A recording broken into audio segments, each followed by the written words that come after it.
Hi hello viewers welcome to ఆకాశం Andhra news. Munugode MLA Komatireddy Rajagopal Reddy ఏదో జోష్యం చెప్పాడంట. అసలు ఏంటి ఏం జరిగిందో చూద్దాం. ఏపీ ఎన్నికల ఫలితాలపై కోమటిరెడ్డి జోష్యం ఒక్క మాటలో తేల్చి చెప్పారు. ఇది జోష్యాలు చెప్పుకుంటూ బాగా పనిచేస్తున్నారబ్బా మీరు. ఏ చిలక జోష్యం అలాంటిది చెప్పుకోండి మీరు అక్కడ కూర్చొని. అసలు ఏమైందో చూద్దాం. తిరుమల శ్రీవారిని మునుగోడు ఎమ్మెల్యే కోమటిరెడ్డి రాజగోపాల్ రెడ్డి దర్శించుకున్నారు. యాక్చువల్‌గా ఈయన తిరుమల వచ్చారంట. సో, తిరుమలలో ఉన్న వెంకటేశ్వర స్వామిని దర్శించుకున్నారంట. తన జన్మదినం సందర్భంగా స్వామివారి సేవలో పాల్గొనడం సంతోషంగా ఉందని తెలిపారు. ఓహో! కోమటిరెడ్డి రాజగోపాల్ రెడ్డి గారి పుట్టినరోజు అంట. కోమటిరెడ్డి రాజగోపాల్ రెడ్డి గారు మీరు ఇలాంటి పుట్టినరోజులు ఎన్నో జరుపుకోవాలని మనస్ఫూర్తిగా కోరుకుంటూ మీకు once again many more happy returns of the day. అయితే ఏపీ ఎన్నికల ఫలితాలపై ఆయన తన అభిప్రాయాన్ని చెప్పుకొచ్చారు. వైఎస్ఆర్‌సీపీ, టీడీపీ కూటమికి ఉన్న విజయావకాశాలపై తన మనసులో మాట చెప్పారు.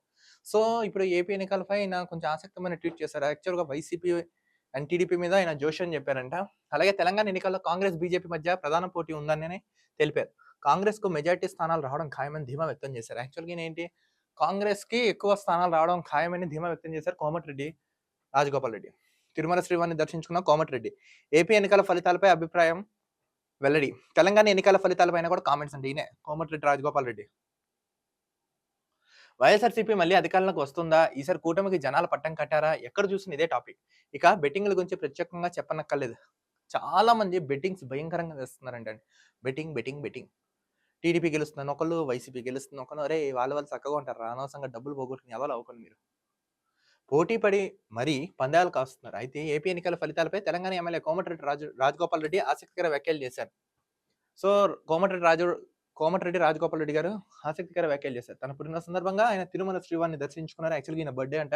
సో, ఉదయం వీఐపీ బ్రేక్ దర్శనం సమయంలో స్వామివారి సేవలో పాల్గొన్నారు. దర్శనానంతరం వేద పండితుల ఆశీర్వచనాలు అందించగా ఆలయ అధికారులు తీర్థప్రసాదాలు అందజేశారు. సో, బ్రేక్ దర్శనంలో ఆయన స్వామివారిని దర్శించుకున్నారంట. తన పుట్టినరోజు సందర్భంగా తిరుమల శ్రీవారిని దర్శించుకోవడం ఆనందంగా ఉందని ఎమ్మెల్యే కోమటిరెడ్డి రాజగోపాల్ రెడ్డి తెలిపారు. సో, ఆయన బర్త్‌డే సందర్భంగా ఆయన దర్శించుకోవడం బావుందని ఆయన తెలిపారు. ఏపీ ఎన్నికల్లో ప్రజల నాడి సస్పెన్స్‌గా ఉందని, రెండోసారి వైఎస్ఆర్‌సీపీ అధికారం ఇస్తారా? ప్రభుత్వం మార్పు కోరుకుంటారా? అన్న అంశంపై ఉత్కంఠ కొనసాగుతుందన్నారు తెలిపారు. సస్పెన్స్ అయితే నడుస్తుంది ఏపీలో అని ఆయన ఇంట్రెస్టింగ్ కామెంట్స్ చేశారు. ఏ సర్వేలో ప్రజానాడి బయటికి రాలేదని తెలిపారు. అందుకు తాను కూడా ఏపీ ఎన్నికల ఫలితాలపై తన అంచనా చెప్పలేకపోతున్నానని తెలిపారు. సో, ఇప్పుడు ఈయన కూడా ఏం చెప్తున్నారు, నేను కూడా చెప్పలేకపోతున్నాను. ప్రజల పల్స్ తీశారని ప్రజలు భయంకరంగా ఓటింగ్ చేస్తారు. సో, ఎవరు గెలుస్తారు ఏంటో కూడా నేను కూడా చెప్పలేకపోతున్నానని కోమటిరెడ్డి రాజగోపాల్ రెడ్డి గారు చెప్పుకొచ్చారు. తెలంగాణలో మాత్రం కాంగ్రెస్, బీజేపీ మధ్య పోటీ గట్టిగా ఉందని ఆయన తెలిపారు. తెలంగాణలో కాంగ్రెస్, బీజేపీ సమాన సీట్లు గెలుచుకునే అవకాశం ఉందని జోషిని చెప్పారు. చిలక జోష్యాలు భలే చెప్పుకుంటున్నారబ్బా వీళ్ళు. భువనగిరి కాంగ్రెస్ పార్టీ అభ్యర్థి కిరణ్ ఖచ్చితంగా గెలవబోతున్నారని తెలుపుకొని వచ్చారు. మొత్తానికి ఏంటంటే కోమటిరెడ్డి రాజగోపాల్ రెడ్డి గారు ఆయన మనసులో మాట ఒక్కటే తెలియజేశారు. ఆయన పుట్టినరోజు సందర్భంగా ఈరోజు తిరుమల శ్రీవారిని దర్శించుకొని వీఐపీ బ్రేక్ దర్శనంలో దర్శించుకున్నారంట. వేద పండితులు ఆశీర్వచనాలు ఇచ్చారంట. నెక్స్ట్ తదనంతరం ఆయన ప్రెస్ ముందరకు వచ్చి కీలక వ్యాఖ్యలు చేశారు. ఏంటంటే జగన్మోహన్ రెడ్డి గెలుస్తాడా? టీడీపీ గెలుస్తుందా అనేది సస్పెన్స్‌లో ఉందని, ప్రజలు ఏ విధంగా నాడిలో అంత సీక్రెట్‌గా ఉంచారో నాకు కూడా ఏం రావట్లేదని ఆయన చెప్పుకొచ్చారు. నిజం చెప్తానబ్బా! చాలా మంది బెట్టింగ్‌లేస్తారు. దయచేసి బెట్టింగ్ జోలికెళ్ళకండి. అనవసరంగా ఇబ్బందుల పాలవుతారు. అదైతే గుర్తుపెట్టుకోండి. మనకి రిజల్ట్ ఎవరు గెలుస్తారో ఏంటో తెలియాలంటే జూన్ 4 ఈవినింగ్ వరకు వెయిట్ చేయవలసిందే. నాకున్న అవగాహన ప్రకారం కూటమి గెలుస్తుందని నేనైతే అనుకుంటున్నా. చూద్దాం ఏం జరుగుతుందో.